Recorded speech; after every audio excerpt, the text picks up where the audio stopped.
Today's sponsor of the Vision Quest podcast is 920 Hat Company. Leather patch hats are in, and 920 Hat Company is here to hook you up with your very own custom hat. All patches are lasered on top-grade genuine leather and on popular brand hats like Richardson and FlexFit. Whether you're looking to show off your business or want a one-of-a-kind hat for yourself, 920 Hat Company can do it all. All the hats are handcrafted right in the Fox Valley, but worn across America. With over 500 hats in stock, they guarantee fast turnaround times. Honestly, Liam, looking at these hats, solid, right? Yeah, they're pretty. I like them. I like that patch itself. Oh, yeah. I mean, one-of-a-kind stuff. I know his name's Trevor. He does great work. He's actually gotten I think we got a knit hat coming. I think so, yeah. Yeah, we got that coming. So we're really excited to have these guys on board as a sponsor. So get down to check them out on Facebook. I believe they're on Instagram. Check them out, man. They got the best hats, I think, in the Fox Valley, if not in the state. Yes, sir. Yes, sir. So get down to 920 Hat Company on social media and check them out.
Here we are, and we're live. We are live with Mr. Steve Leurquin. Mr. Steve Leurquin, the other co-star of the Wisconsin Wrestler Podcast. How are you doing, sir? I'm doing great. I got to be a little honest here. I'm a little bit nervous. I know the list of guests that you have on the show, and I see some of the names, and then you asked me to be on it. I'm thinking, what? Oh, man. You are a legend in your own right? You've been doing the podcast thing now for a while. I'm a legend in my own mind, at least. But you've been informing people. You put good content out. I mean, you and Teague, you guys jive together, and it's fun watching you guys. So it's not a surprise that 200th episode was that you guys just celebrated? I mean, congratulations. Episode, absolutely. Congratulations. Well, it's my 192nd or something like that. There was eight or so episodes that Teague did. Sure. We call it the BS period, before Steve period. and then it all just started to roll together. Well, we won't say that, but yeah. So I like the filter that Teague uses better for ours. So this one, your filter, I mean, I look like I'm 10 years older on yours or something like that. So we got really. I'm just. I think I did that myself. I changed it up myself. I look like an old man on your podcast. I'm a little worried here. Sometimes you're not. Sometimes the mirror hits me right, and I look and I go, "Gosh, am I really that old?" But that picture you sent me was from what year? Whoa, that we won't talk about that. That was really the funny thing with that, Brad, is I seriously hate getting my picture taken. My wife is photogenic. She can get out of bed and someone has a camera and they're like, "Oh, smile," and she looks great. I'm the same. I think I look pretty cool. I'm like, all right, I got this good look going, and all of a sudden they're like, smile, and then I'm like, and I hate it. So I avoid the camera like the plague. And when you said you were trying to find different pictures and you went on Google and all this stuff, and I found that picture, and I know that it was a long time ago. I mean, I think that was from, well, let's just say it was probably about 15 years ago at least, right? So right on. Pretty young on it, which is great. But that's the only thing I can find. I couldn't find anything else that was wrestling related. You look gritty. I hate the camera. Well, honestly, we don't do a lot of family pictures for that reason. There's not a lot of camera time. Liam does great. He does great on his own. They don't need to see us. That's right. That's right. But so we're going to start from the get-go. Like I told you, we kind of go from where you started and literally where you were born. And it's interesting where I kind of knew a little bit. I mean, the area you're from, the area anyways, but I had no idea you were born in Kaukauna. I was born in Kaukauna. Yep. Holy cow. Do they even deliver babies anymore in Kaukauna? I mean, I'm not aware. Yeah. I don't think so. We have a medical facility that's just outside of Kaukauna, but I don't know if I'm going to say they don't. Maybe emergency. Hey, if something happens, you got to do what you got to do, right? It might have been a dentist's office. I don't remember. Maybe they just kind of makeshift birthing room or whatever. Who knows? Right? Back in the day, it was different, wasn't it? I mean, it was way different. You could still smoke in the waiting room. My mom was a tough farm lady, right? So she just probably just kept working and time to go have a kid. All right. Yep. I could be back in 20 minutes. I got things to do. Yeah. They were tough cookies back then. That's for sure. I mean, that's right. It was a different era. So like when you were growing up, when do you first remember, I guess, doing sports? When do you kind of get into the sports mode? Was it right away when you were like 3, you remember doing things, or did it take a while? Yeah, no, I did soccer. I started soccer first grade. That was my first ever sport. Wrestling was second grade, but I did. I really like soccer. We didn't have soccer as far as a sport in Wrightstown, but I always did it during the summer, YMCA or whatever. I actually did. Most people don't believe this. I was a football guy, right? But every summer from first grade up through high school, so even my senior year after I was out of high school, I played soccer, and nice. I was not this finesse guy. I mean, like we would show up from Wrightstown, we'd play all these DPR, these. I hope to not only insult people, but people that really fit the soccer role. Yeah. And we showed up and we were rough farm kids. And, I'd play goalie a lot. And let me tell you, go back to first grade. Yeah. It almost ended my career because I played goalie and I like playing goalie. And I got the ball, I saved it, and then I kicked the ball and I kicked it straight up in the air. Yep. And I turned my body, it came down, I tried to catch it, I missed it, and I scored a goal for the other team. So that was one of my early memories of soccer. People were laughing at me. I was pretty hurt, but then it's all right. We got. Hold on, don't get too deep. We got something from Teague already. Yeah. Also, this is the only comment I make, and Steve can go. Oh, Teague, we love you, man. We love you. We love you. We love you. Is that a picture of me? I couldn't even see that. Anyway, was that? No, cool. I think yes. I think are you in that one? I can't see it. My eyes in the middle. Terrible. I think I'm on the right. I don't know who that guy is on the left. I can't quite see. I need glasses too. But right, same here. I'm fighting that all the way, man. First grade soccer. Yeah. You almost ended your career. Well, I mean, I'm a pretty soft-skinned guy. I got to get thicker skin, right? And when parents are laughing at you that you just scored a goal for the other team, that's you remember. That's hard. Like that. That's hard. That's very hard. Yeah, some people got to get a life, right? I mean, right. The fat people sitting on the sideline, jeering on the first grader. Yeah. The armchair quarterback over there making the calls. It's like, come on out. But yeah, I played soccer. I mean, I won't get too long into soccer, but it was that's awesome. I played and I really liked it, but I was rough. I was aggressive. I was goalie and goalie a lot. I played defense, but I was the goalie where, I'm waiting for the guy to come, and I'm picturing this now, right? And if that guy would dribble the ball too far in front, I just took off. Yeah. And I would dive, like literally dive head first. I mean, I took shots to the face. You don't get a face like this without taking some chances in life. You were an animal. I'd just take kids out. And I just remember I'd get up and all these soccer moms and, the pretty foo-foo teams like the DPS and Green Bay's, they'd be like, hey, he can't do that. He can't do that to my son. I'm like, I just did. Take it. Yeah. I played pretty rough myself. I started out, I mean, that's all I played. I wrestled, but I wasn't good at it. But soccer was my gig, and that's how I played, though. Wrestling made me tougher in soccer. I was not afraid. I wasn't head diving. I wasn't quite doing that. Yeah. But I was definitely not afraid to run at someone. Sure. Because they'll move. Well, one way or the other. When did you went to Tomahawk, right? No, I went to Oshkosh. Nope. Oh, okay. Oshkosh North. We posted Tomahawk, and I thought you said my old team or something like that. So I got that mixed up. But sorry about that. But it's funny. When did you graduate high school? 97. 97. So you're a couple years younger than I am. Yeah. And this was all the pre-concussion stuff, right? Yes.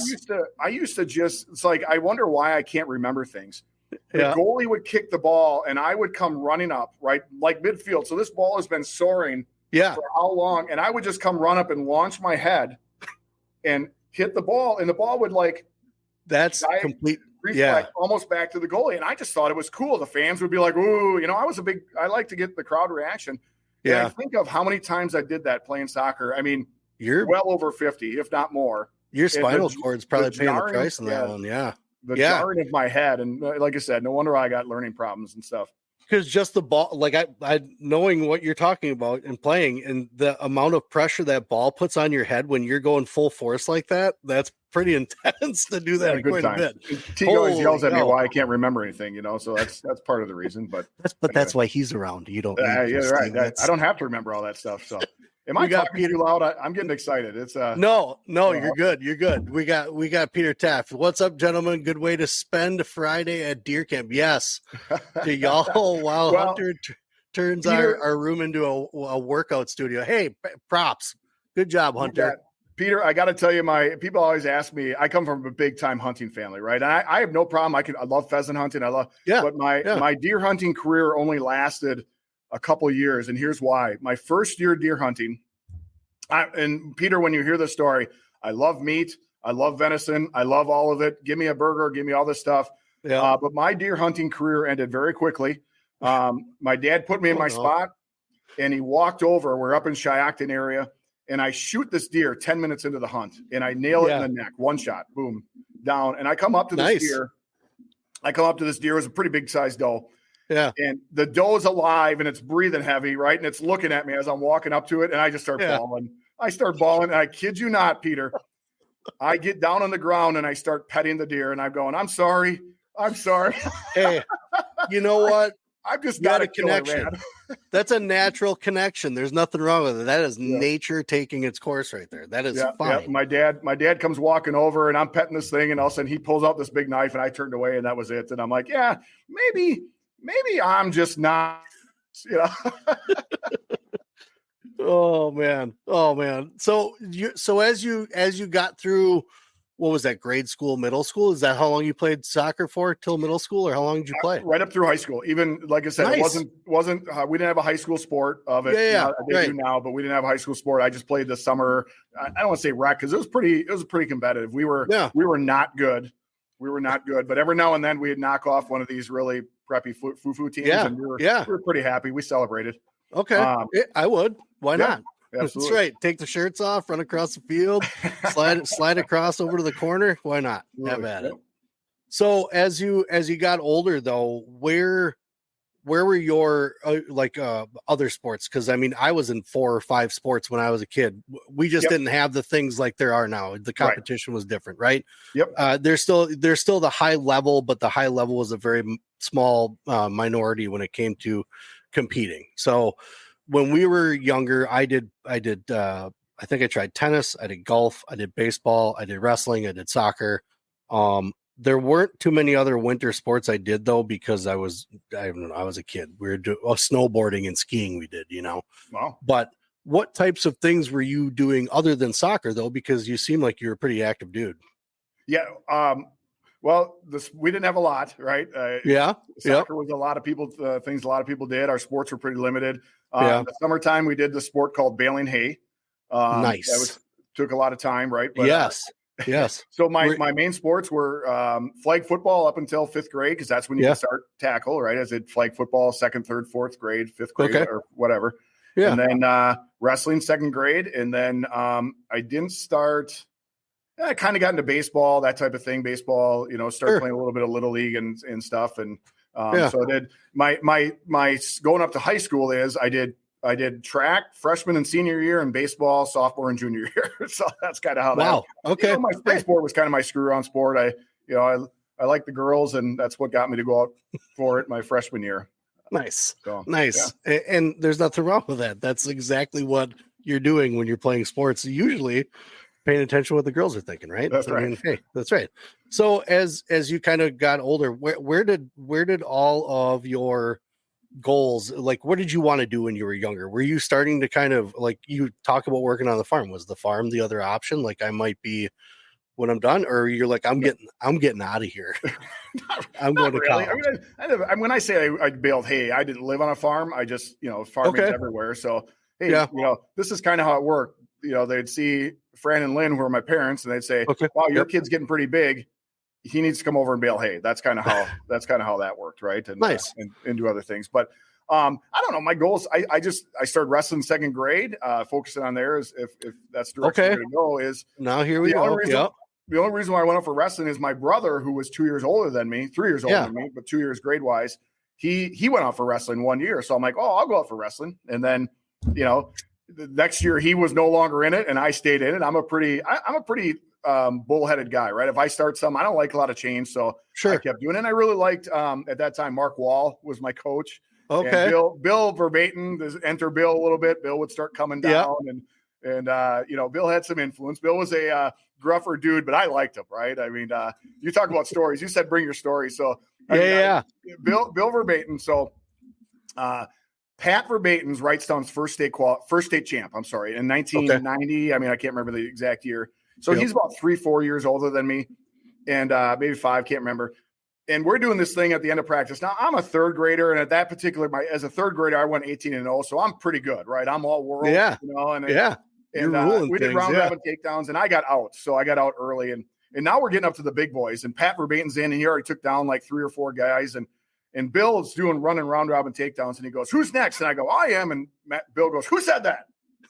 And all of a sudden I'm like, partying to the Red Sea. Everybody just, I'm like, I did. And I walk out, and Pat Verbatim does this, whatever, launched himself at me. Boom. He goes, "You want to get up? You're going again." I'm like, "Okay." And I went up and again, and and all of a sudden Bill goes, "You had enough?" And I'm like, "Yeah." I learned real quick that not to be mouthy as a young lad, to Bill Verbatim. So he taught respect real quick and real early. And that was the best part of then, is you learned really quick and things were easily shown, this is how you don't do that. Stop right there. Yep. Stop. So that's a perfect type of lesson. So now you talk about wrestling, you started getting into it. When you started wrestling, did you want to quit at any point? Like, obviously you went through some hard points with with coaches or whatever, but were you just like a month into it and you're like, nah, maybe this isn't for me? Or did you feel like you were hooked? I was, well, how do I say that? My second grade year didn't go so well. Third, Then my third grade year, I went undefeated, right? I mean, so it's like two different things. And I was thinking about this on the way here. I was like 3 times where I didn't want to do it anymore, and I don't quit anything, right? Sure. But my parents always taught me, you start something, you finish it, which I wish is a lesson kids would do. Yeah. And parents, when kids come to them and say, "Oh, I'm going to quit," and they're halfway through the season or 2 weeks in, I wish parents had enough guts to say, "Nope, you started it. You can not do it next," which isn't quitting.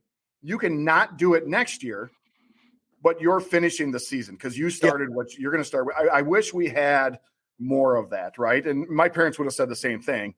I didn't really want to do it after second grade year because I didn't have a lot of fun. I'm not a big, but Brad, you probably back in the day. Yeah, this is how they ran tournaments were crazy like they are today. Yep. But you would get your weight class. It's not all on track. And they would announce, charts number 67 through 90 or 67 through 70. Come to the bullpen. Well, the bullpen is the worst place ever because some dude's standing there and they go, "Steve Leurquin," and you go, and then they go, "Me, Brad," and then they pair you up and you stand there for the next 10 minutes looking at each other. Yeah, and you're waiting. You're like sizing each other up, and then you got to walk out to the mat. I mean, it's the worst experience. I hate it. You're just hanging out with them. Here, we got Keaton Cleaver chiming in here. Everyone thinks about it at some point. Come on, I don't know. Well, that's right. I have 2. Yeah, the bullpen. Yeah, the bullpen. I don't even know. Keaton never had a bullpen. He's too young, but maybe one down in Milwaukee maybe would have still been doing that. Could have been. And I hated the bullpen. I hated that whole. I hated tournaments. Right. My kids always ask me, mental toughness is something you have to learn.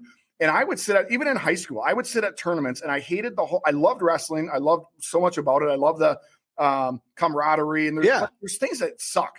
There's things that absolutely suck. And I would sit there, even as a college kid, I would sit there thinking about what at night, sitting on the couch, watching a movie, eating ice cream. And I just would find that place, and that would get me through all of it, because I was a nervous wreck. I would always be nervous. Really? We could stories there, but that might take a 3-hour podcast. So and I hated it, because you would sit there next to these guys, and they tell you stories like, "Oh, I'm a state champion. And Bill, God bless him, Bill. We didn't do a lot of. I had no idea there was a state. And I would sit there, and I remember this kid from Howard's Grove. His first name was Ty. I can't remember his last name. And he's sitting there going, "Yep, I'm a state champ," because they try to intimidate you, right? I didn't talk. They'd sit there and be like, "Yeah, I'm a state champ. I'm a this." I'm like, "Oh, is there state championships?" And then you go out and whip them, and they're like, "Whoa, hey, I guess maybe I should become a state champ." What am I going to get killed? But Keaton talked about it. Second grade, I didn't really want to do it, but I'm a pretty loyal guy, and I like Bill, and I like Mark Wall. Matt Verbatim wasn't in the picture yet. Matt was still, being a punk himself. He was too young. And then my freshman year. So here's a story. Bill Verbatim was the coach forever, but most people don't know this. 1 year, he got tired of administration. He got upset and stuff like that. So my freshman year, as I'm coming in, he quits. He had enough, and I'm done. I quit. And we got this other guy in. I won't. I like the guy, but he just, when you replace Bill Verbatim and you're not from the town, it's just not. It's not going to go well for you, right? I mean, and you're trying to do things differently, your own way, and everybody's like, "No, this is the way we do it. This is Bill Verbatim." And this guy only lasted a year, and I enjoyed him, but I hated it. I hated the year. I remember it's the only time ever I on purpose skipped a practice. I remember this. If you know where the old Wrightstown High School is, I skipped the practice. I said I had an appointment. I lied. I feel bad about lying. I'm like, oh, I hate it. I still feel bad when I told a falsehood. And I went over, and it was kind of like a February day. It wasn't that cold. Yeah. And I went and I hid in the dugout of the baseball field. And I waited in there until 5:30, whatever time practice got over. And I came on back just like I went to practice. And my mom pulls up, and I get in the car, and I went home. And I really thought I was done. I was like, I don't really like this. And I don't remember what encouraged me to come back. And then the other time was my freshman year of college. It was hard. I mean, I could tell you, I really want to get in the story of how I got into college, because there's so many people to thank with that.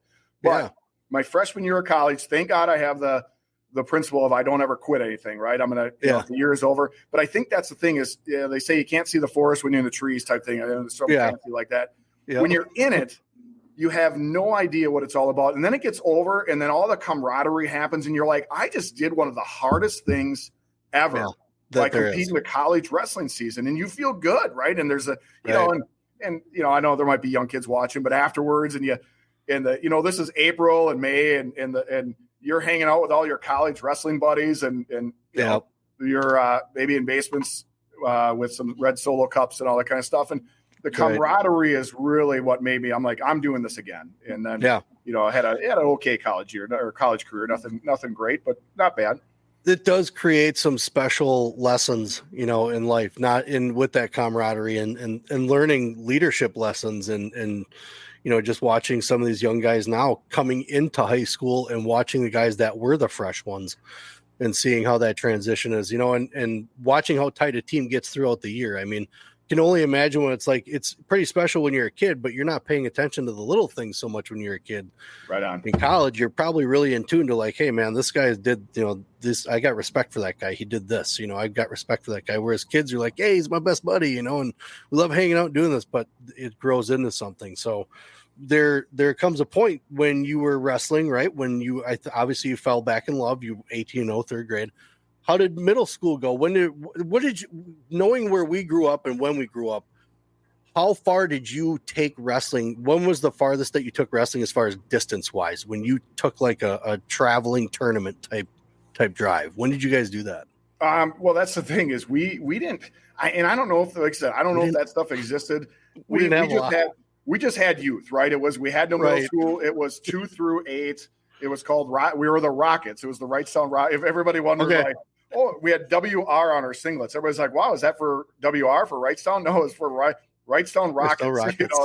Yeah, which is really bad. I think that's defunct now, right? Because Rockets, the nickname Rockets is offensive. So they abolished it, right? So we were the Rockets, and I, like I said, I didn't know anything about state or anything. We just wrestled, right? I mean, it was a time where you did your wrestling, and then you went on to baseball and soccer and all that. Okay, and football, and so that's right. But I know I started to get early. I think the big help with that is, obviously Pat Verbaeten, who was about 4 or 5 years older than me, and he won state. Like, wow, that's a pretty big deal. And so you start thinking about things like that. You start working hard, and I think probably. I'm sorry. It wasn't undefeated third grade. I was undefeated fourth grade, right? Okay. Yeah, third grade, I was 8. This is fun. My wife floors me that I can remember this. I can remember almost every kid I wrestled, like Ty from Howard's Grove. And, I wrestled a kid by the name of Tom Dink which is, I won't say the name of the school, just I remember all these things. I was undefeated fourth grade. And I think then I started to realize, like, hey, I'm not bad at this, right? I can, I started to have aspirations of, hey, I want to go to state someday, right? And at that particular time, I mean, you go into Wrightstown's wrestling room now, there's like just a toilet paper roll of state qualifiers. Right. But at that particular time, before I got to high school there, I mean, I think Matt and I were counting it one day. There was, he can correct me, but it was like around 10. Before I got to high school, there was only about 10 state qualifiers. Yeah. Wow. Yeah, it was not a lot. And I think we counted now, and I should know the numbers, but it's amazing. It's really unbelievable. But those guys have done an awesome job out there. I mean, just watching the growth that they've just from when I've been able, because I got, and I tell everybody this, I got out of wrestling when I was like a junior in high school and kind of didn't really pay too much attention after that. Right. Like I was kind of done. It wasn't my thing. Soccer was my thing. So I lost touch with all wrestling things up until about 2003, 2005 is when I started to kind of catch back on. Sure. So but seeing the growth even from that point and having seen some of the younger kids come up and they're in college now, and now seeing the program also with the other kids, the DeRochers and things like that come through. Right. Just watching those guys build that program has been awesome. So, but you have some ties to the Wrightstown thing, but as well as Kaukauna though, right? When did you move from Kaukauna? No, I didn't. No, hold on. I didn't. I always lived in Wrightstown. You were born in Kaukauna, right? I mean, my mom grew up. She was a Verbacle. She grew up in Kaukauna. She grew up in Hollandtown, but went to Kaukauna. When I say I was born in Kaukauna, it was just born there. I was born there, and probably 2 hours later, back at the house in Wrightstown. So yeah. Right. Okay.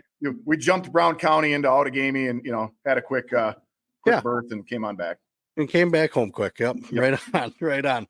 So you're talking about, kind of, you saw that you really had aspirations for state. Cause again, and I kind of same area as you as time frame. I don't remember even my brothers, like they took one trip to Iowa, I think once a year. And I think that was freestyle. I don't even think that was folk style. So, but that was it. We had Amherst. That was a big one for a youth tournament for us. And that was like my coup de grace.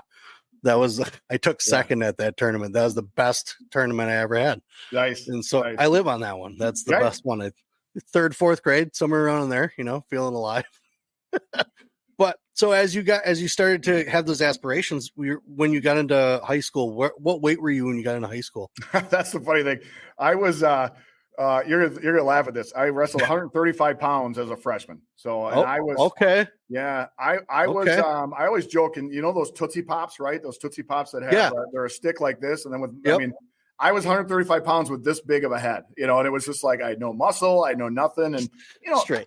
And the hard, you talk about wanting to quit is, I didn't like the coaching change, and then I went from having a pretty darn successful middle school career, and my 8th grade year, seventh and 8th grade weren't as good because I started to get awkward, that type of thing. Sure. And my freshman year, I mean, everybody's gonna laugh at this record, but I was 6-15. I had 6 varsity wins and 15 losses, and I think 2 of them were 4. I can't remember, but this was back in the day. Yeah, we went to the Little Shoot tournament, and I wrestled first round. I got a pigtail, and I wrestled. I wrestled this kid from De Pere, and he schooled me, man. He schooled me up and down, all over the place.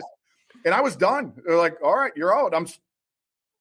What? And I'm sitting there, and I go put my clothes on. And I'm watching the rest of the tournament like this. Like, what the heck is this? And I think I had that several times. We go to these tournaments and I'm terrible. So I get, you get this pigtail, and you don't win. Guess what? You sit out the rest of the day. It's a tough weight class, no matter what era you come from. 135. I mean, you're talking about some guys that came from 106 or something. So, maybe in, kind of the same situation as the bigger kids when they start out big, Sure. Other guys built into it. So you're kind of into it. But when you, you're tall though too. That's the other thing. So that's the thing. From freshman to sophomore year, I grew probably, I have it in my closet at home. I show my kids all the time and I have little tape marks in my weight. And I probably grew about 4 or 5 inches from my freshman to sophomore year. Wow. And then that next year I wrestled 160. I was probably could have went 152, but Sean Cornelson, good guy. He was a senior at that time. I couldn't beat him. And so I wrestled 160. I had a great time. I loved it. I mean, I have a lot of good stories. I really liked the, back then.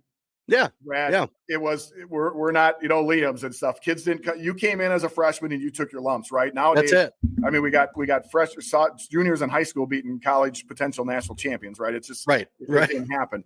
I took my lumps, but I really liked the role my sophomore year because you're kind of unknown, but you're a rascal, right? And you're kind of starting to take on these guys that are really good. And they're like, who the heck is this guy? Yeah. And that was probably my most fun year.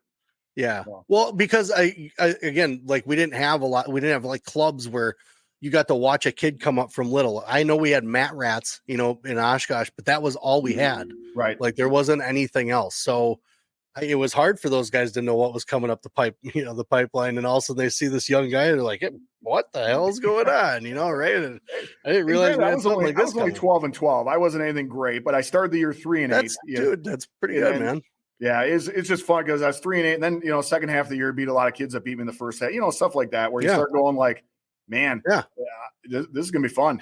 So. I'm pretty sure I was putting up goose eggs once I got into high school. I was not competitive, so I was all legs. I mean, I played soccer since I was like 4 or 5 years old. And I had no upper body strength, and I had no desire to either. Where's your boy get it from? What's up with that? Good. If I did lift weights, I would probably wind up, I would have looked like that in high school, but definitely not now, even if I lifted weights. But he definitely has when it comes to like my build if I actually got into shape. But his mom's side, like his grandfather's a pretty big guy. He's tall. Sure. Liam's he's riding on this 6 foot tall kind of thing. He's like, I got to get 6 foot. And I'm like, I don't think it's going to happen, but I'm 5'10". So, but, as you kind of progressed into high school, you're getting better, obviously you're going to take your lumps. You're going to have, I wasn't a superstar. Now everyone's a superstar, but where were you starting to get like into your junior and senior year? Like where was it? Were you a large older group, like a large senior class kind of situation? How was that type of team for you? We were, gosh, it's funny you say that. And looking back on it, I think, there was only 2 of us. There was only 2 in my grade until my senior year, and then we had a couple other kids come on and do well. But we had a really good sophomore. So my junior year, we win regionals and win. Yep. I always tell this story. So that was the first year that they had the team sectional that it is now, right? Okay. And Brett, you'll be floored by this if you didn't. I always like telling this story. Team sectionals in 1992. You wrestled. It wasn't all on Tuesday night. We had to drive from Wrightstown. Google sometime Wrightstown to Elko in a snowstorm, right? So we had to drive up to Elko on Tuesday night. Now, here's the thing. We lost probably because we were on a bus for 19 hours, right? Doesn't help. I mean, I'm going to try to make excuses. It was a close one. But then Elko that night, I think they had, not that night, Thursday night, they had to go make weight again. I think they drove down to Montello, if I remember right. They had to wrestle. So they wrestled Tuesday and Thursday. And that was the only year they did that. That was it. That was done. So. I was going to say, I hope there were decisions made. Yeah, that was. They were like, "Yeah, this is not good, so we're not going to do it anymore." But not safe at all. Well, I mean, I'm glad you guys made it through it. So, what were some of those? If you could compare other duels to those, like because you guys were on a bus for so long, and how did you guys perform? Did you guys notice a difference? Well, I did great. I bit my kid, but we didn't do well as a team. I mean, we had a good that year would have been freshman year, and then going on to my senior year, we had the sophomore, like the Jeremy and Jody Melmans, Josh Ander. I'm throwing out some names here that if you go look on the board, these guys are on there, and those are our sophomores, and they were I was still the leader, right? But we were still the leadership group. But those guys really carried the weight, so to speak. And so it was like the class below you that was like a pretty decent group that came up. That still solidifies a team, 100%, having that.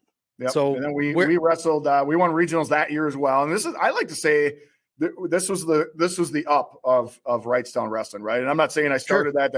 That's when Matt Verbatim came aboard, right? Matt was, my senior year was his first year. So Bill, I hope Bill listens to this, because Bill Verbatim, other than my dad was the best wrestling coach ever, wrestling dad ever, because he didn't do any sports. So he didn't know any better. My dad was just, he worked hard. He worked third shift, and he was always at my mats.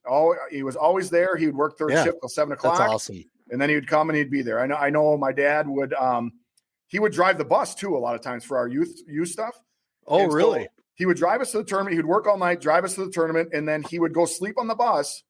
And then when I was about ready to wrestle, my mom would go get him, wake him up. He'd come watch me wrestle, and then he'd go back in the bus and sleep. So it's like, man, I always say it's like my dad didn't talk a lot. He wasn't very effective. Sure. He wasn't very huggy and, great job or anything. But here's the best lesson. He provided for us.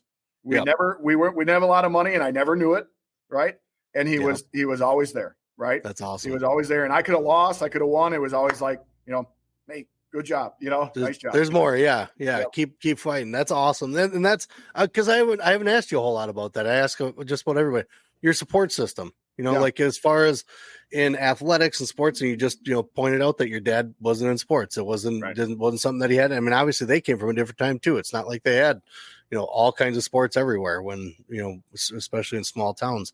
So how about your mom? Where was she with the sports? Was she along, or was she just at home when you got home and she asked how you did? There. Yep. She was always there. Yeah. My parents are just like not big sports people, but they love their kids and they support their kids. And, I always I tell stories that like, because my parents they were blue collar people, right? They grew up. I mean, if you think about it, my parents were born during the World War II era, right? So it's holy cow. And I tell stories like, like my parents are so awesome and supportive. We didn't have a lot of money, but I didn't know it, right? There was always food, and I look back on little things that happened that I'm like, oh yeah, we didn't have a lot of money. Like sometimes our meals were toast, right, gravy poured over top of them, and peas on them. Right. I mean, that's that's what you had. We can eat. Maybe a little Braunschweiger, once in a while. I didn't like Braunschweiger. No, none of that for me. But yeah, they were supportive. They were always supportive.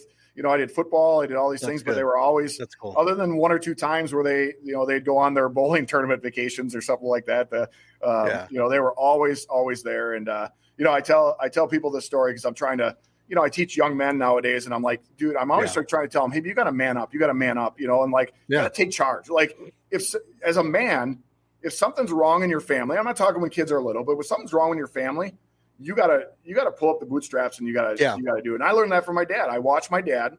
I tell this story often. I don't remember. I'm going to say I was an 8th grader. I can't remember how old I was, but I was sitting there eating my cereal, and my dad fought a fire all night long because he was a volunteer fireman in Wrightstown. Wow. Fought a fire, came in at about 6:30. Yeah. He went downstairs. He showered. Yeah. He sat right next to me. He put on his work boots and he went to work. Right. It's your dad was an Iron Man. Without saying a word, my dad taught me, unless you're dead, you get up and do what you're supposed to do. Wow. There it was. So my dad, great support system. My mom, always there. And then my Bill Verbatim is like, it's like Bill taught me lessons without even really saying a lot, right? I just wanted to perform for that guy, right? Mm-hmm. I would run through brick walls for him. Yeah. And then, one time after my junior year, I lost at sectionals first round. I was done. Yeah. And I did something stupid, and I won't get into that because it's not important, but I did something stupid. And then the next day, Bill Verbatim saw me just not by chance. And I don't know how Bill found out that I did something stupid. But all he looked at me, he just said, "Hey, how'd last night go?" And I was like, I looked at him, I went, "Not too good." And he said, I can't remember what I said to him, but also he looked at me and he goes, "Well, did it help?" Meaning like what I did it help the situation? And I went, "Nope." And Bill didn't say a word, and I just walked away, and he walked away, and that's all I needed. Right. I knew that Bill knew. He taught me a lesson, and I'm like, yep. And there it was.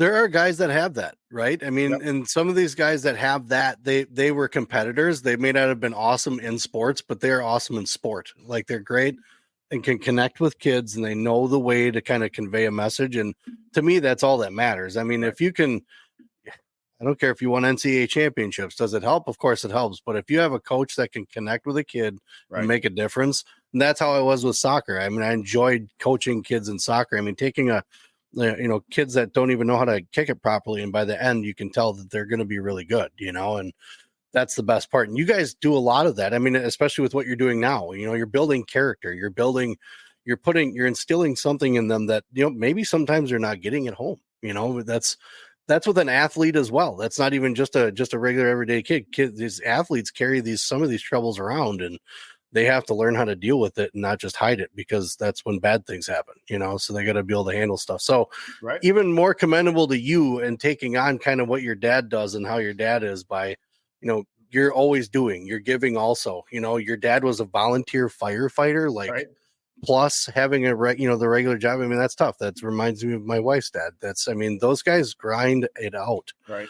They work during Christmases, things like that. They didn't take time off. And when they took time off, it was valuable time, and they made sure that they were spending time with their family, right? And that's an awesome environment to come up in. So that explains a lot about who you are, Thanks. It speaks volumes. So as you have this great family that you're a part of, and I know you probably had wants and goals to go to, college or do what, big things once you got out of high school. What were your thoughts going into just kind of regular life thoughts going into your junior and senior year? Did you have a plan? Did you not have a plan? You don't seem like a wing it kind of guy. I'm not a wing it kind of guy, but I'm also, I was blessed with the gift of working hard. Right. But I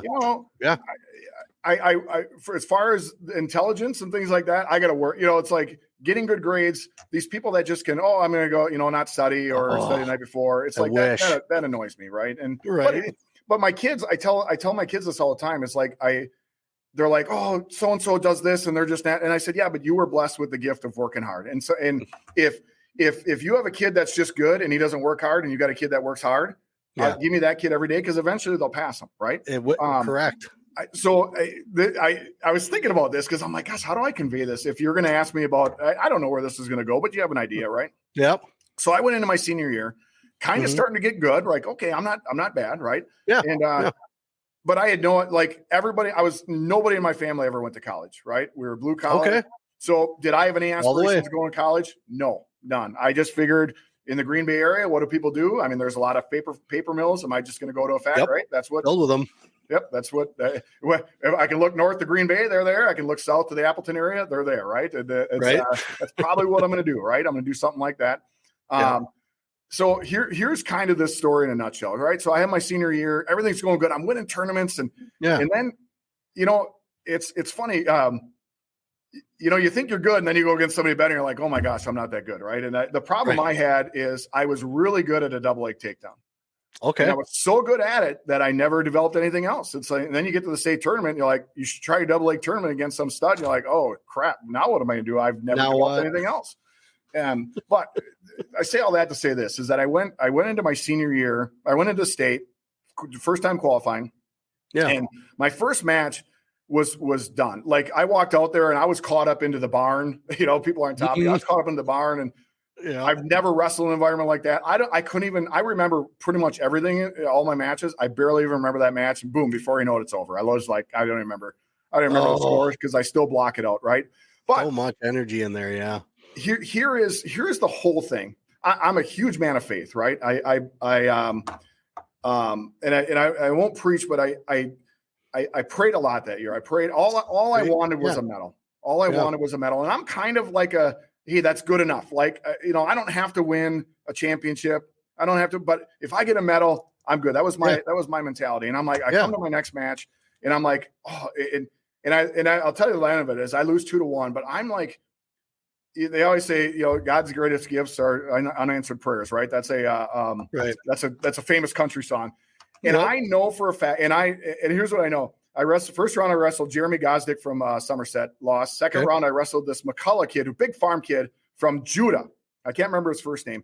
Okay. And Brad, nobody rides me. Nobody ever rides me out. We end the first period, that 1 minute first period, ended 0-0.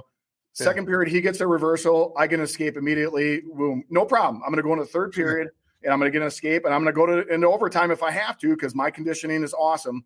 Yeah. And I'm going to take him down. Boom. I'm going to win this thing. I'm going to get my medal. I'm going to be happy. It's going to be good enough. And then I'm going to end up working for the rest of my life. Right. Right. Keep in mind, let me digress a little bit. I'm a C student, and I earn my C. It's not like I'm a C student. I just coasted like today. Kids I think can coast and they just give them grades. Oh God, the rules have changed for being a C student. Yeah. And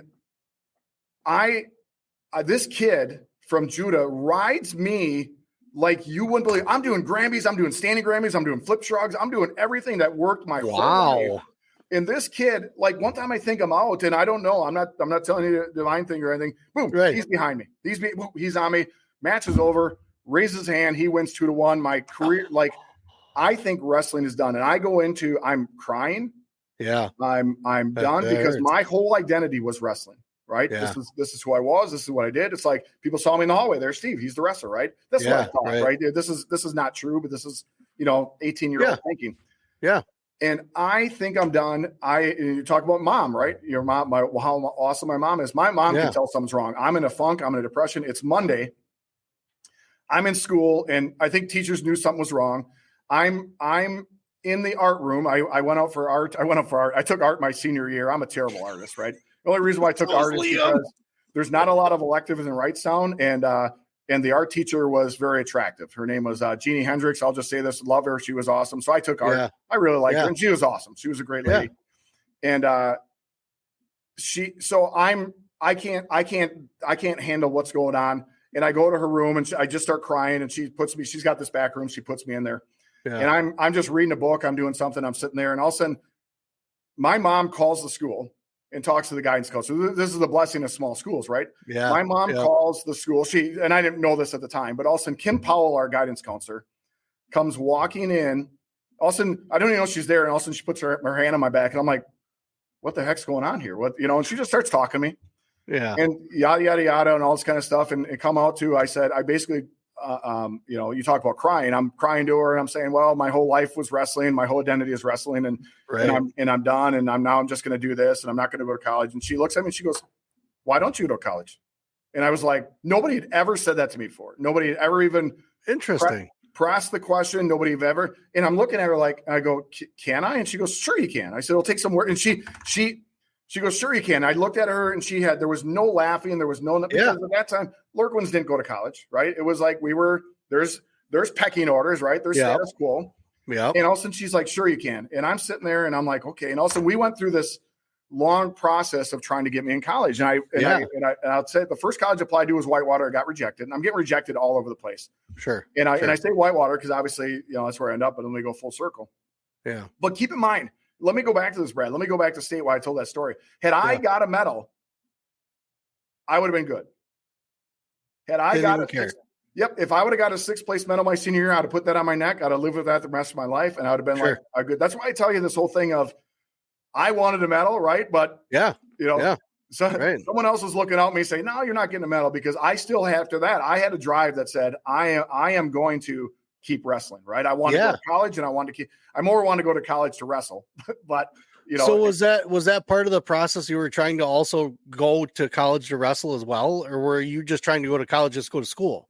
At first it was just, I wanted to go to wrestling. Like I didn't want to be done wrestling. Right. And I knew for a fact, I'm not very mechanically inclined. I knew for a fact, I didn't just want to go into a factory and work or whatever. Nothing wrong with that profession. I was like, what? And I was kind of depressed going, what am I going to do now? Like high school to me was so much fun. Yeah. And it was everything to me. And all of a sudden, just like that, really after we came home from the Madison, it was over. Yeah. Right. I mean, you have to track, which I don't really like that much, but I just did it because of the girls and I'm going to graduate. And now what am I going to do? Right. And all of a sudden she helped me get in. And the only college that accepted me was Dubuque. Whitewater already declined me. I get in Dubuque. I'm going to Dubuque, man. I don't care. I'm going to go to Dubuque.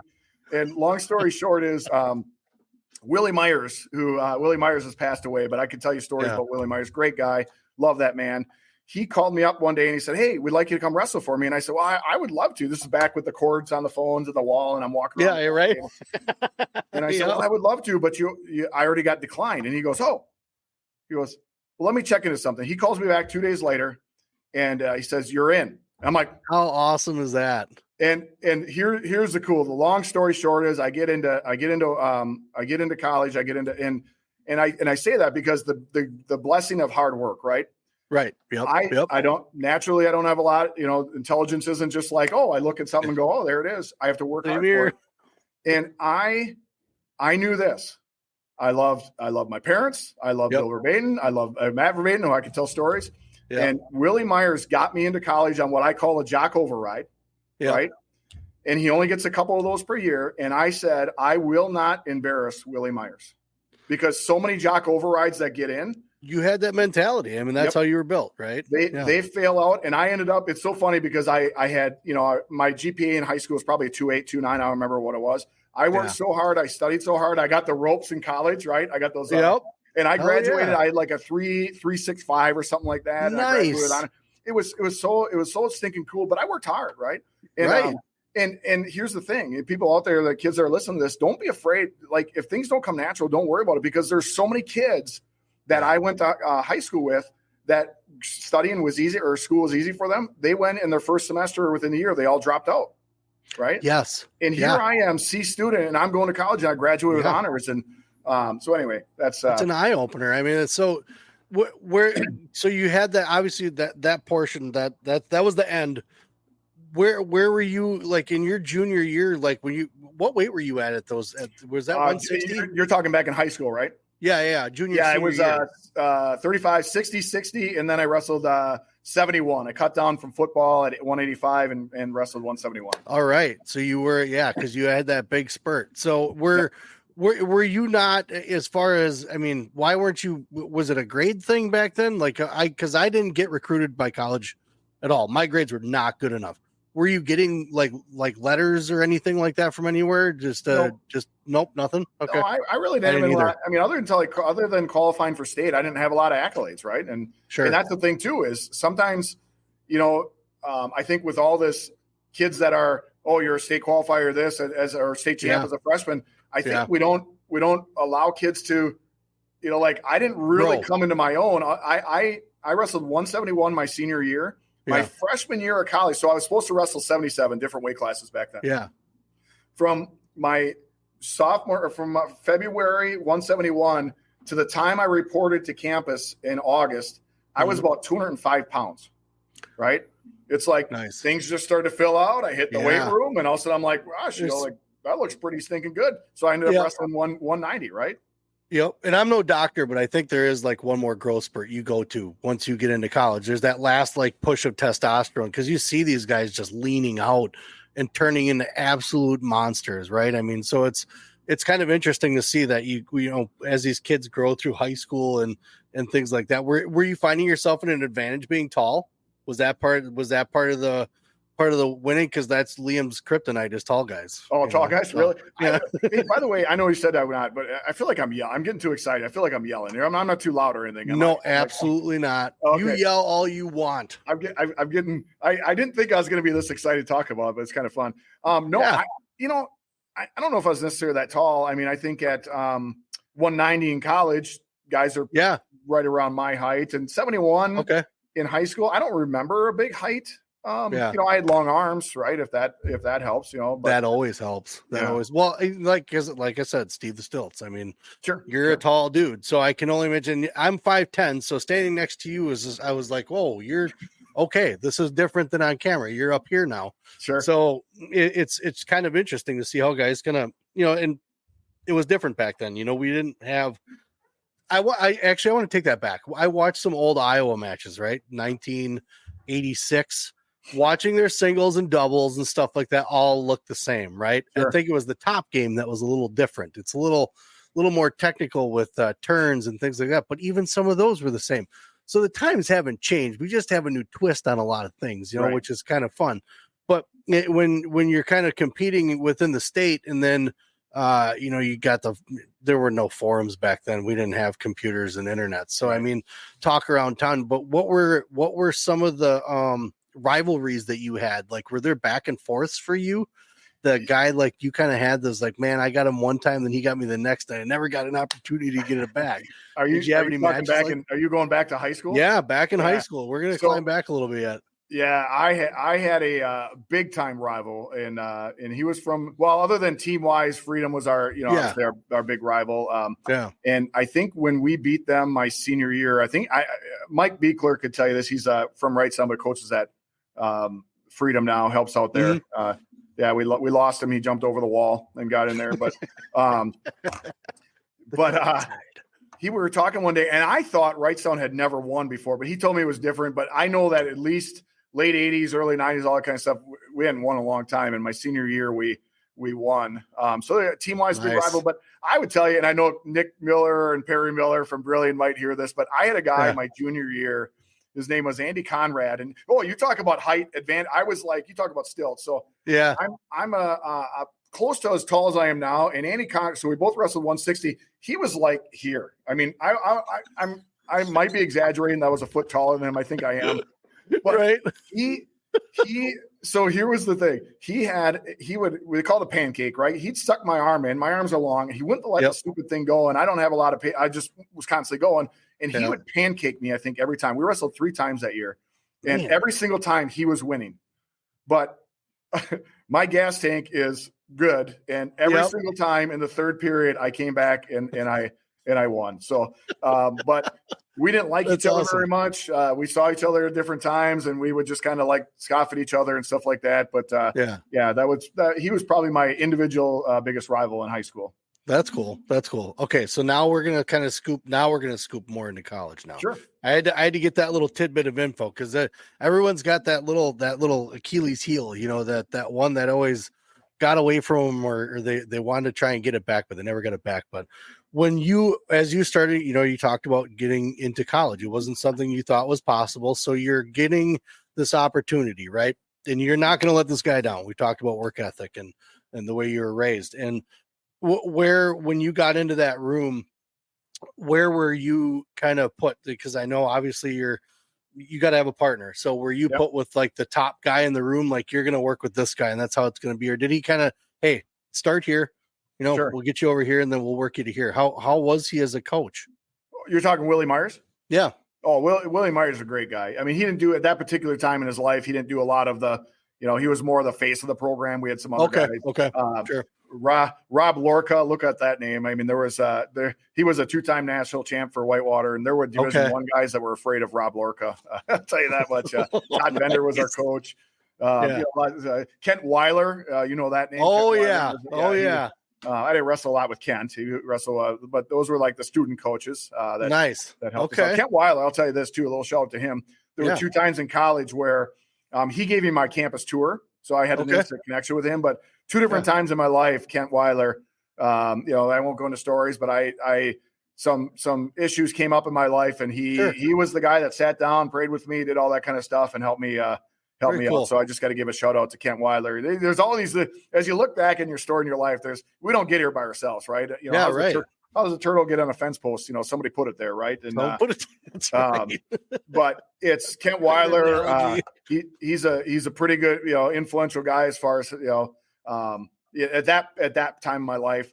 But yeah, I don't remember a lot from my first year. I just remember it was rough, right? I mean, you walk in and like anything, you think you're pretty good, and then every day of practice is a grind, right? And you find out you got to get better. It's hard. It's hard. Yeah. So I didn't compete my freshman year. I quote unquote redshirted, but I was there every day at practice. I remember talking to Luke Francois. That's a name. Luke Francois is kind of big in the wrestling world. At least he was. Yep. And I remember we were at a social about a month after the season, and I remember standing next to him, and we were just talking. And he looked at me, and we're just standing there like this, and he looks at me. He goes, Leurquin. Well, Lurch, that's what they called me in college. So we won't go there. Oh, boy. He goes, I never thought you were going to make it. And I'm like, wow. I mean, it was kind of a compliment, but kind of an insult, right? Right. That's me. It's like, I'm just going to hold on. I'll take the good out of that. That's right. Well, I mean, honestly, like you said, it's a grind.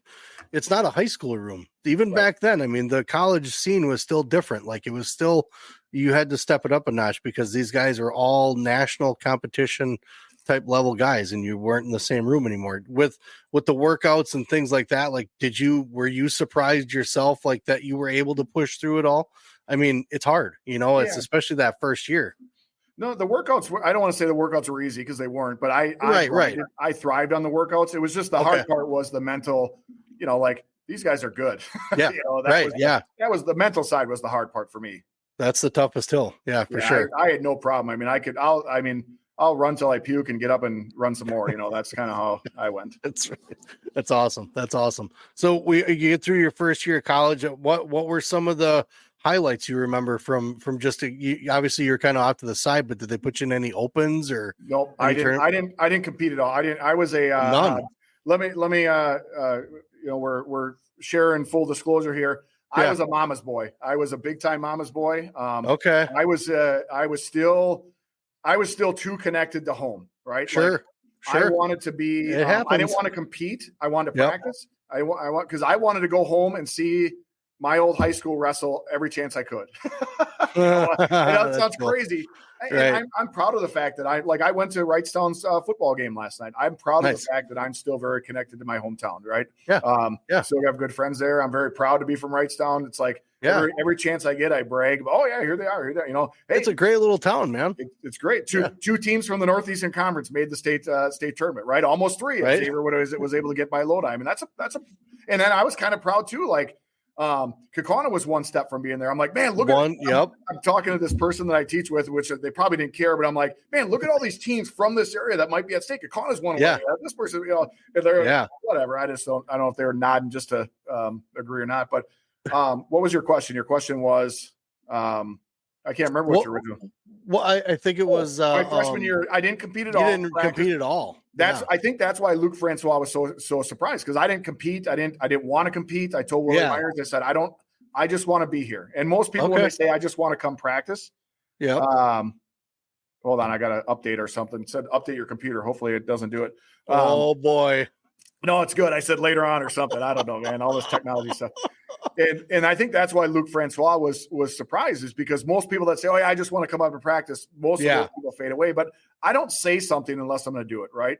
If I say if I start something, but if I say, I just want to practice, most people, that's what people say is so they can quietly fade away. So I was there. And then I would go home almost every weekend because I was a mama's boy. And then I wanted to see my old teammate. I was very tight with my old teammates. I wanted to see them compete.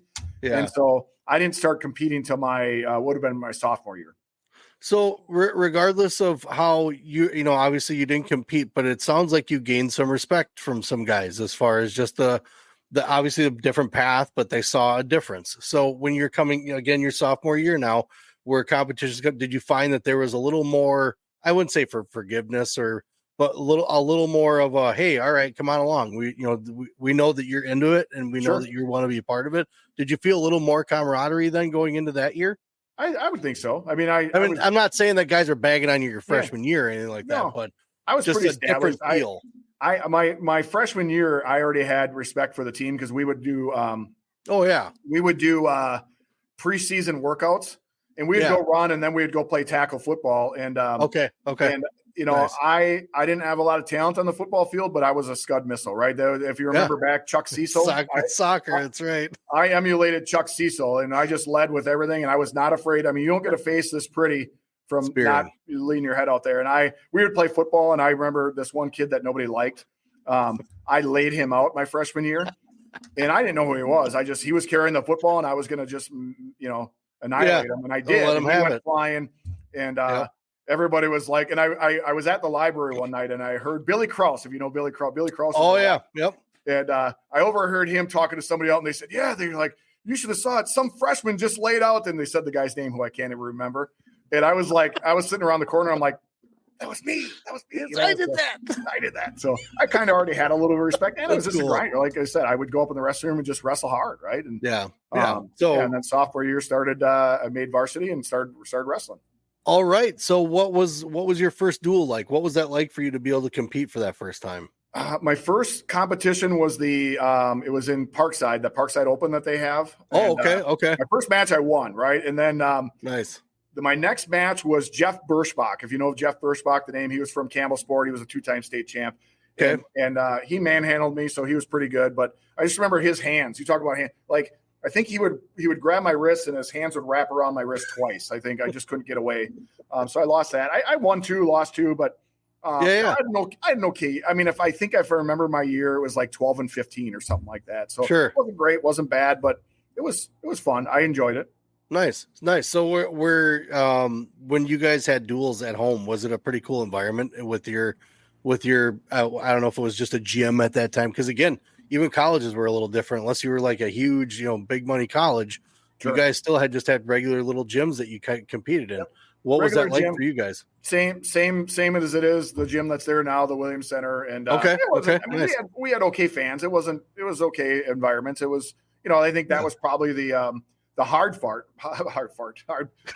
right? Is you're in high school and you go from, we had pretty full gyms, right? And then you go to college and it's like, if you're not, I'm not saying like, you go to Iowa or wherever else these right. But if you go to college thinking, hey, I'm going there for the fanfare, you're going there for the wrong reason, right? You're going there to wrestle for you and for your boys, your teammates.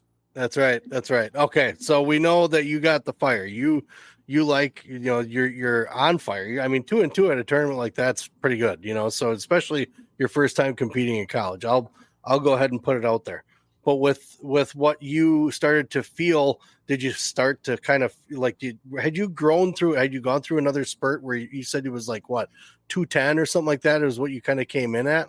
Yeah, I got up to about 210. That was probably 205, 210 was my in college, my heyday. Okay. Wrestled at that weight?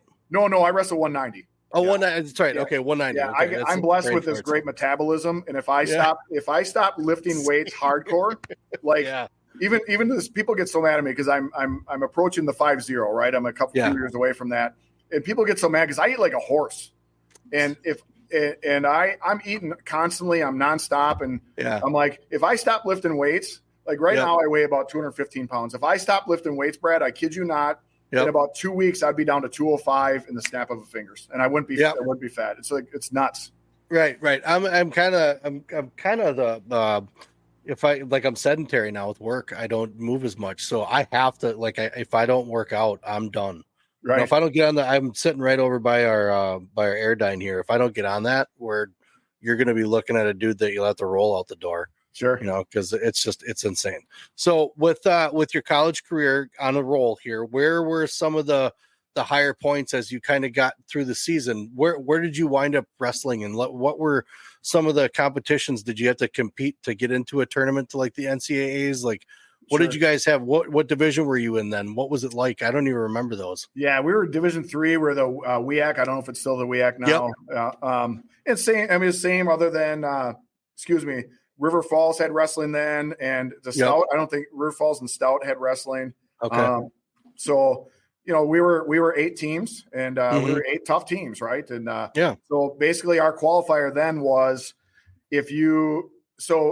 our conference. So Iowa got the most individual qualifiers, and then our conference got the second. I think we got 23 or 24. Okay. And I think this would be good just to, because obviously I know you want to get to the podcast and stuff, and I don't want to take too much of your Friday night, but no, dude, that's what we're here for. My college career, not bad, right? Sophomore year was my freshman, whatever you want to say, not bad. Junior year did okay.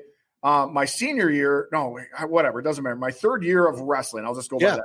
Yeah, was my best year. I was like, it was crazy. And our conference, we got 23 individual qualifiers. Okay. And so all the champs went, and then I think at 118 pounds, we took 5 guys. That's how good our 118 pound weight class was. Wow. So other weight classes we got none. Well, I wrestled 190, and I lost first round. I lost to this Eau Claire kid. And it was like, oh my gosh, what the heck? Who is this guy? I can't believe I just lost. And then all of a sudden I just went on this, I am so nervous before. I wish I'd have learned what I learned at that tournament. I wish I'd have had my whole career, because I was constantly nervous. Before you and I went and took my nervous bathroom break. I would do that 94 times before I'd wrestle each time. Like I'd go like, okay. I gotta go to the bathroom. Then I'd go stand from the urinal and nothing would come out, right? And I was always nervous and butterflies and stuff. And all of a sudden I lost that first round. It's the best thing that ever happened. All of a sudden I'm like, I don't care. I'm just gonna go nuts. I ended up there it is. wrestling back. I ended up granted this is high school, but Chad Bembenek is a guy from Bayport. He was a state champ. That sounds familiar. Yeah, and I had to wrestle him. I won. I beat this kid from somewhere, and then I had to. I'd never beaten Chad Bembenek. He would cradle me up. I wrestled him 2 times before. He's from Stevens Point. He would just manhandle me. I went out there and I'm singing this song, and I wouldn't say the name of the song because it's. I think it's not appropriate. It's like one of those songs you're like, oh, I think that's not a good song. Yeah. But I'm going out. I'm putting on my green ankle band, and I'm singing this song in my head. I might even be singing it out loud. I'm kind of like, and I don't have a lot of rhythm, and I got this swagger. I'm kind of got the swagger. Yeah. And I go out, and I don't know what the final score was, but I beat him. Yeah. I beat him. Yeah. And I beat him so bad, he thought he was going to nationals, and I beat him, and he was over for the rest of the day sitting. I'm not trying to bag him. But that's how you felt then. Yeah, right. Felt great. And then I went on and I took third. And here's the thing, Brad. This is like, that's awesome. I'm so like, I'm not upset about this, but I am. Yeah. I took third, and they were going to take me. They're like, dude, that guy's got to go, because I then won my next third, and I was like, I'm on a roll. But I had spent so much energy. This was going to be the wrestleback was my 5th match of the day. Yeah, I was like, then there will be no wrestleback. Well, our manager, who's a sweet little girl meaning like young, whatever, younger than you, yeah. She goes running over to the score table with the books, and she points out that no, I didn't wrestle the guy that took second, so there's a wrestleback. Yeah. Had there been no wrestleback, I would have went to nationals. And then I wrestled this wrestleback. The guy's name, I think, was Bill Salinger. He's from Holman. He was a River Falls wrestler. Okay. He cheap tilted me. He started. I didn't even really know what a cheap tilt was. He cheap tilted me so many times, and I lose the match like 14-3 or something like that. And so bad that they looked and said, yeah, we don't want this extra qualifier. We're going to take somebody else. You know what I mean? So I was pretty close to, whatever. But still, I mean, you, like you said, you hit a switch. You're like, I don't care. Right. I'm letting it fly. I wish I'd have had that my whole life, because I was always worried, always nervous. Like, what about this? What about this? What about this? And then, I mean, watching today, like some of the kids today, that's the mental block. Like they're trying to be so tight, and you just got to let it go. Right now, I even tell Liam, it's these duels, it matters, right? It's a team thing. Right. But in the grand scheme of the individual thing, this is practice for there. Right. You want to do it, you need to do it, and you still need to, put up points, but this is to get better to get there. So yes, you can make some small mistakes and you'll iron those out by the time you get to state.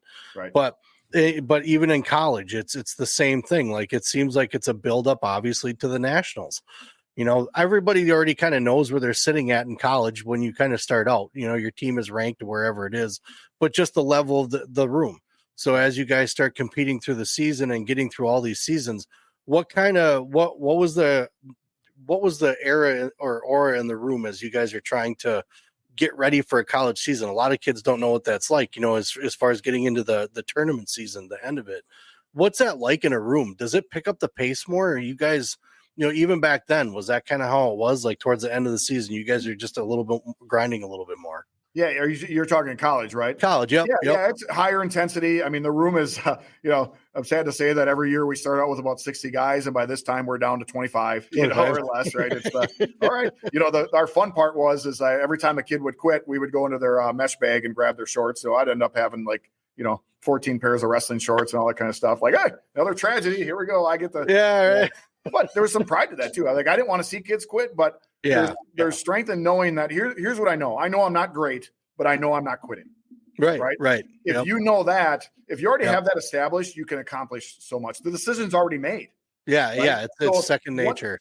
What if you're not battling that every day, you can just, all right, what do I got to do? I got to run. I got to lift. I got to do all these things to get better. So that's, But the intensity was higher, and it's like every program, the intensity starts to ramp up some. So you get into your last year, and we won't go junior, senior, last year of wrestling in college. What were some memories you take away from your last year of wrestling in college? My last year, so my junior year was probably my best. My last year was probably my most forgettable. Most forgettable, really? Most forgettable. Yeah. Just because it was a couple things were happening, right? Yeah. And one of those is you're starting to realize that, you know, you got a student teach, right? And your future's starting to happen. And, you know, full disclosure here, I did find love that senior year. So how dare you? The woman I eventually married, and you know, you start looking at it going, all right, here's my future, you know, and I'm not, it's not that I'm disappointed. I'm not proud. It's like, it is what it is. Right. I mean, I'm a D3 college wrestler, and you know, my life's starting to happen. Right. What were you going to school for in the first place? What was I was education. So I was a special education teacher. Okay. Cool. Very cool. So that's my challenge. Placement, if you know where Whitewater is, my placement student teaching was Waukesha North, which was 46 minutes away. Okay. So it was, you know, mentally I'm going, all right, I got to drive there, come back and practice and do, you know, I mean, it's just, you're grinding. Yeah. You were grinding. Yep. I mean, you're again, that worker mentality, like you're always going. So did that wear on you a little bit there? I mean, was that were you now hearing what you're kind of doing, you know, you're driving and obviously you need a degree. Did that ever kind of wane on you as far as the season? You know, that was pretty much it, because if you think about it, I redshirted my freshman year. So I technically had another year and I didn't utilize it. Right. So that was pretty much, I had a disappointing senior year, got hurt towards the end. And then my senior year, so I got hurt towards the end. I was, you know, whatever. And I think people were if I remember, I know people were disappointed because I was at that point, lacrosse was the stud school. Right. Okay. And when they went to the conference tournament, there were people from lacrosse asking. I didn't go to the conference tournament because I got hurt, and I was already kind of, you know, I wasn't the same guy, right? There's kind of those things that happen. Sure. And the lacrosse people, like I remember my buddy coming back, Mario Traficani comes back. He goes, "Yeah, the lacrosse people asking where you were," you know, like because at the year before when I beat Bembenek, they were neck and neck. Stevens Point and lacrosse were neck and neck, and I'm beating Bembenek, and I'm right in front of the lacrosse fans. And I'm taking them down. And one time I took them down and I stood up to the crowd. It wasn't even my crowd. I stood up to the lacrosse crowd and they're cheering. They're like, yeah. And I'm like, you know, I'm doing one of these things. And so I kind of became a little bit of a lacrosse, you know,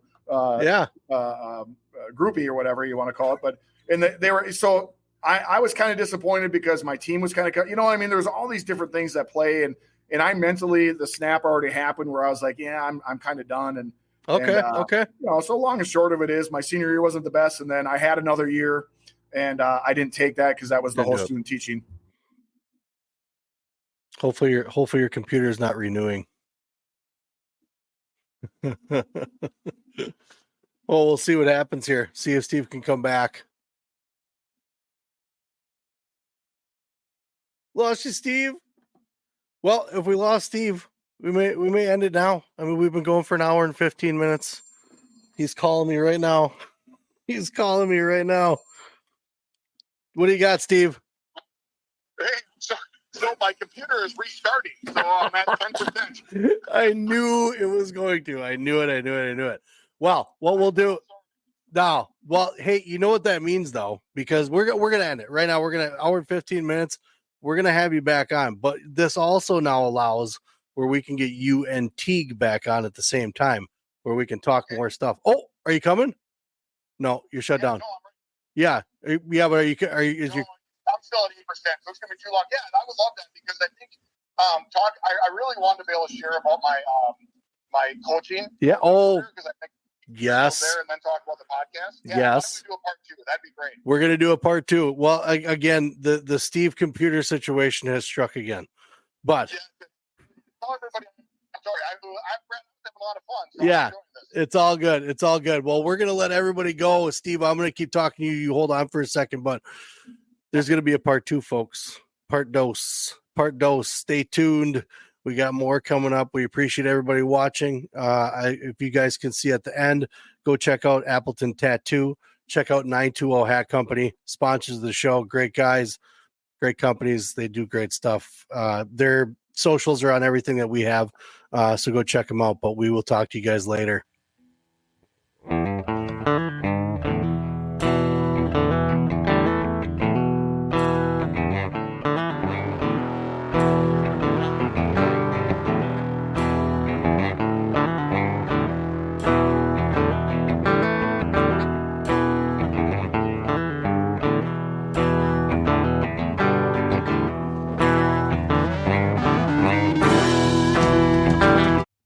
All of our episodes are brought to you by Appleton Tattoo, located at 117 South Appleton Street in Appleton, Wisconsin, right off the main drag on College Avenue. You can't miss them. I've had some work done. I have a Celtic cross that covers my back that was done by Jason. We're not done yet. Jason Winans and crew, the artists that he have there, those guys are the best in the Fox Valley. They are definitely one to go to if it's something that you've just been kind of throwing around. They'll make you feel comfortable. It's a very clean environment, very nice crew, and very willing to get done whatever you need done when you need it done.